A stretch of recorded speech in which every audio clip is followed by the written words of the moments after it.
Hola, bienvenidos a este episodio número 44 ya del ciclo Libros para Atorrantes.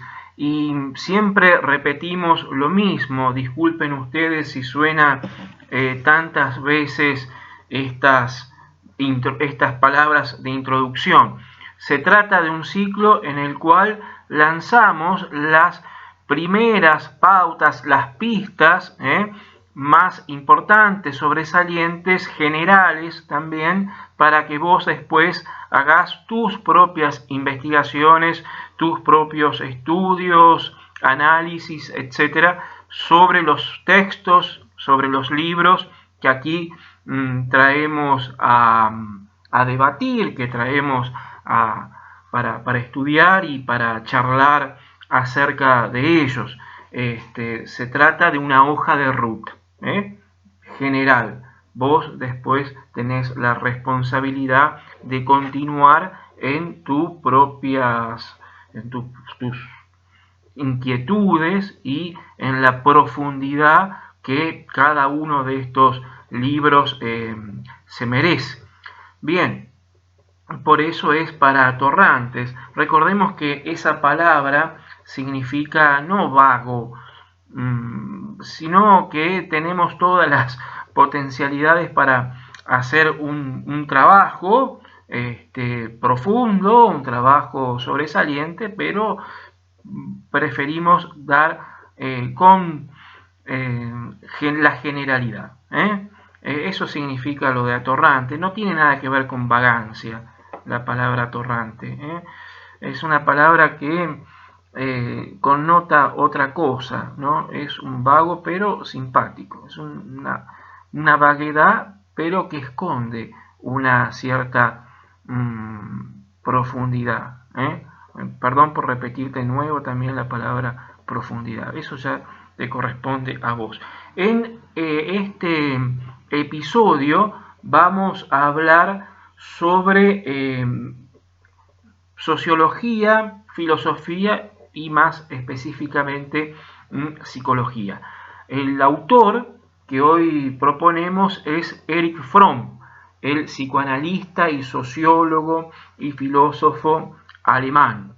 Nació en Frankfurt en el 1900, murió en Suiza en 1980. Le faltaban pocos días para cumplir 80 años. El miedo a la libertad, ser o tener, a veces se traduce por tener o ser como pregunta, y este libro que es El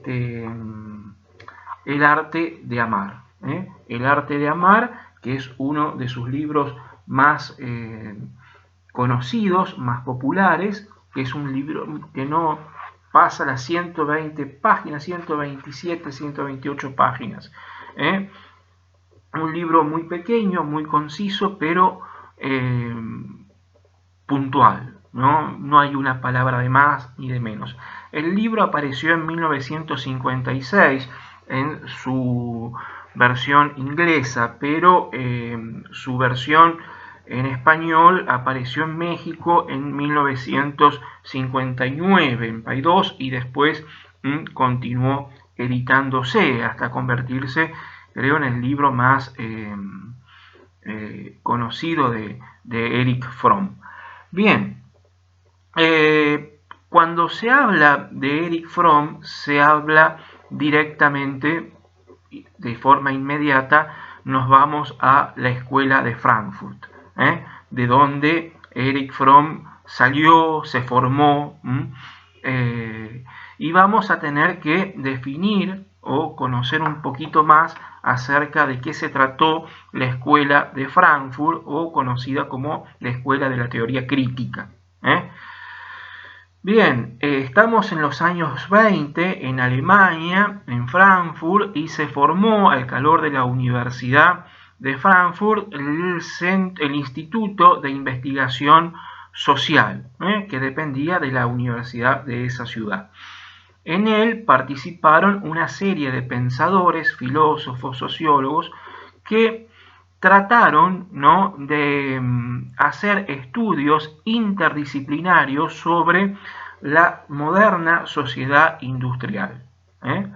Alemania había ya entrado tardíamente en la sociedad industrial y se proponían estudiar la sociedad industrial en la posguerra, después de la Primera Guerra Mundial. Entonces, en el año 24 nace este instituto que la reflexión crítica, se proponía una reflexión crítica sobre las modernas sociedades industriales y cómo quedó el hombre dentro de ese nuevo entramado social que se hacía cada vez más complejo. Para ello se basaron en influencias notables, como las de Hegel, influencias como las de Karl Marx, obviamente, influencias como la de Sigmund Freud, y también, claro está, por afinidad, las de Martin Heidegger, filósofo que va a ser ovacionado, de una devoción a él, pero luego una fuerte crítica por durante la etapa nazi, a partir de los años 30, ¿no? Y en la guerra, en la Segunda Guerra Mundial, ya Heidegger estuvo algo ligado a ese tremendo movimiento fascista, ¿no? Bueno, mucho se habló, no es nuestro tema el de Heidegger, pero sí hay una influencia en él, de él, ¿no? Como también en el existencialismo, claro está.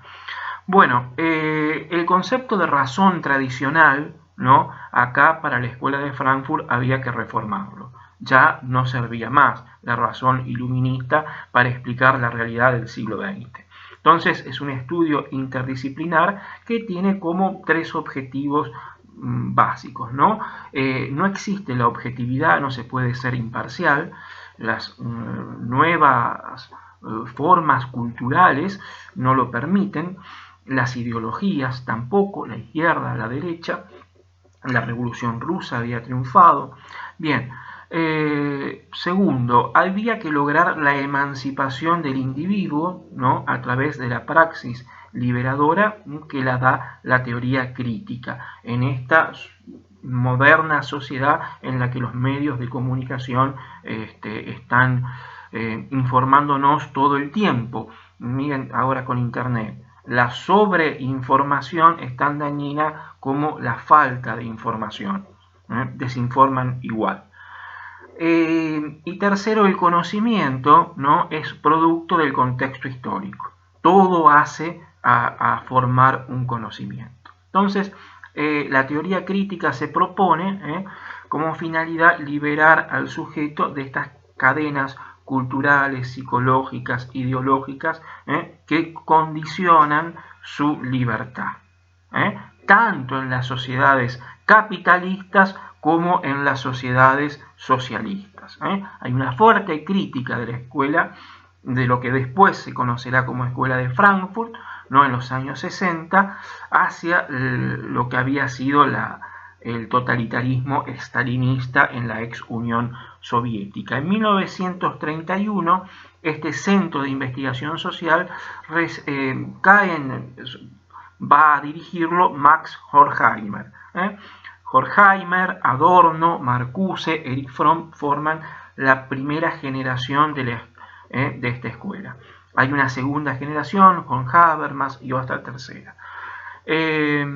Fíjense que con el advenimiento del nazismo en Alemania se trasladan hacia los Estados Unidos en la década del 30, y allí en la Universidad de Columbia seguirán desarrollando sus investigaciones. Volverán después de la posguerra, después de la Segunda Guerra Mundial, a Alemania. Hacia los años 53-54, Erich Fromm va paulatinamente separándose de la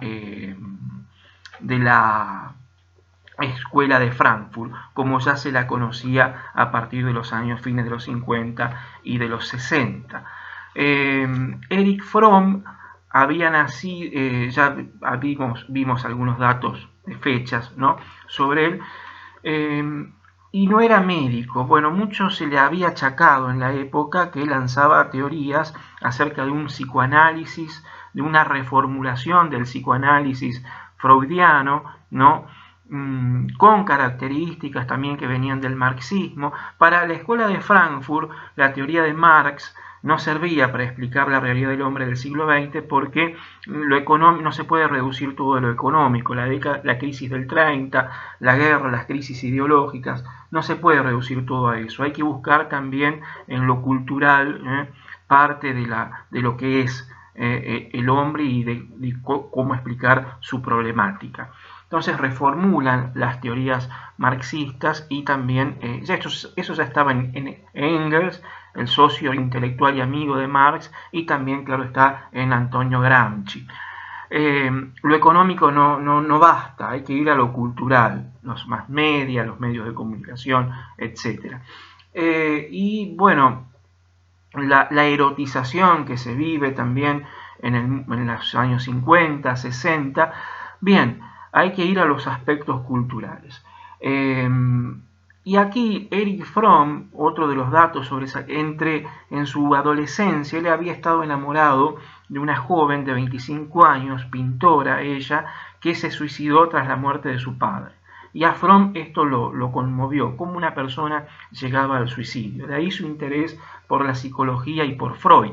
Reformula parte de la teoría freudiana sobre la libido, la tendencia creativa. Para Erich Fromm es uno de los pioneros en la psicología social. Él dice que a Freud le falta un poco de ese contenido. Todo lo otro lo acepta, ¿no es cierto? La teoría del inconsciente. Todo eso está aceptado en él, pero va un poco más allá, ¿no? Hay que reactualizarlo a Freud. No es que se opone directamente ni a Marx ni a Freud, ni que busca vincularlos y demás. Busca complementarlos y reactualizarlos. Ese es el trabajo de un verdadero pensador. El arte de amar, para Erich Fromm, esto de no ser médico y de lanzar teorías, bueno, eso y de ser un pensador de divulgación, mucho se lo había criticado por eso. El arte de amar es para él el amar, ¿no? El amor es la solución a los problemas que el hombre moderno tiene, el hombre del siglo XX. Nosotros ya lo llamaríamos el hombre posmoderno. ¿Por qué es un arte? Porque no hay una fórmula para amar. Quien dice Erich Fromm, quien lee este libro y cree que va a ser un conquistador, un Don Juan, se equivoca.